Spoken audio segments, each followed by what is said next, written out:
Question number कितना है? 4। Hello हल, कोलो कल, चापा कल, दिया गया है। क्या दिया गया है रे? एल जो है वो समांतर किसके हैं? एम के समांतर है। और पी और क्यू एक अन्य युग प्रतिच्छेद करता है। पी और क्यू, पी और क्यू ये दो अलग अलग रेखा है ना, और ये दोनों रेखा एल समांतर एम जो इसको प्रतिच्छेद करता है। तो यहां पर लिखोगे पी और क्यू, पी और क्यू एल और एम को प्रतिच्छेद करता है। एल और एम को प्रतिच्छेद करता है, ठीक है। और ये भी हम लोग को दिया गया है कि P समांतर Q है। P के समांतर क्या है? Q है, ठीक है। चलो इसको ड्रॉ कर लो। ड्रॉ, लेट्स ड्रॉ द चित्र। ये हम लोग का क्या है? L, ये है M, और दो समांतर रेखाएं, ये मान लो है P, ये है Q। तो ध्यान से देखो, L M के समांतर है, L किसके समांतर है? L M के समांतर है। P किसके समांतर है? Q के समांतर है। और P और Q L और M को क्या कर रहा है? प्रतिच्छेद कर रहा है। अब क्या करो, इसको यहाँ से यहाँ मिला दो, ठीक है, और इसका नेमिंग कर दो। इसको ले लो A B C D, इतना चीज है। अब ध्यान से देखो, हम लोग को क्या सिद्ध करना है? दर्शाना है। क्या दर्शाना है तुम्हारा? त्रिभुज ए बी सी, त्रिभुज A B C, A B C सर्वांगसम है त्रिभुज किसके? ए डी सी के, ए डी सी के, यही चीज है ना। अच्छा, C D A, C D A, C D A, इतना समझ में आ रहा है? इतना समझ आ रहा है? नहीं आया? फिर से समझो। एल और एम क्या है? दोनों समांतर रेखा है। पी और क्यू दोनों क्या है? समांतर रेखा है। और पी और क्यू एल एम को प्रतिच्छेद कर रहा है। तो यहां पर हम लोग का देखो एक चतुर्भुज बना, चतुर्भुज बना।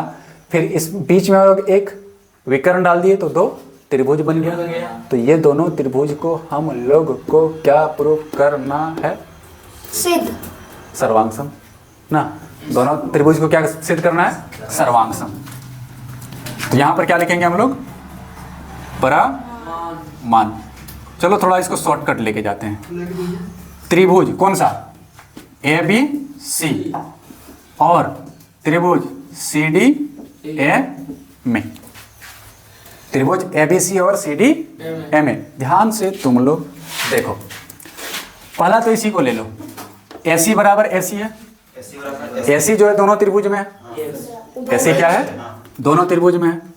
ए सी बराबर ए सी, और ये हम लोग का क्या है? उभयनिष्ठ। इतना समझ आ रहा है? अब यहां पर ध्यान से देखो,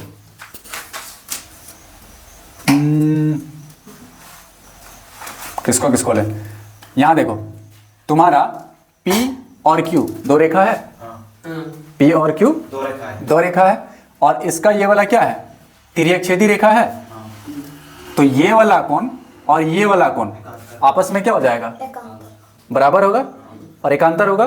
उसी तरह से तुम देखो, ये वाला कोण और ये वाला कोण क्या होगा? एकांतर कोण होगा। क्या होगा रे? एकांतर कोण होगा। तो यहां पर ध्यान से देखो, उतना चीज नहीं लिखेंगे कि ये समांतर है, ऊपर में लिख चुके हैं ना। तो यहां से डायरेक्ट हम लोग लिख सकते हैं कोण तुम्हारा बी सी ए, बी सी ए बराबर तुम्हारा हो जाएगा कौन?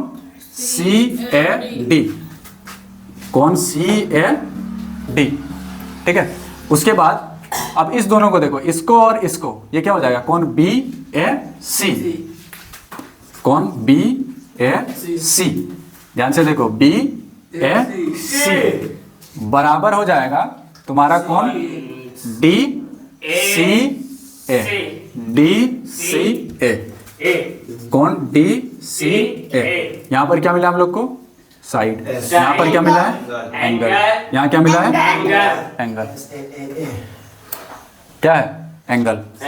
तो यहाँ पर अगर तुमको लिखना चाहते हो क्या, अगर लिखना चाहते हो तो सीधा क्या लिख दोगे? ये सारा कौन सा कोण है?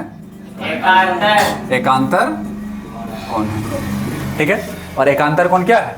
बराबर है। तो कौन सा सर्वांग समता नियम लगाओगे? एस नहीं sir, A S A, A S A. यहाँ ध्यान से देखो, ये वाला तुम्हारा कौन और ये वाला कौन, इसका भी ये कौन ये कौन, इसका अंतर्गत है ना। तो ए एस लिखोगे या फिर ए एस ए लिखोगे? A S A. तो ए एस ए सर्वांग समता नियम से क्या हो जाएगा तुम्हारा?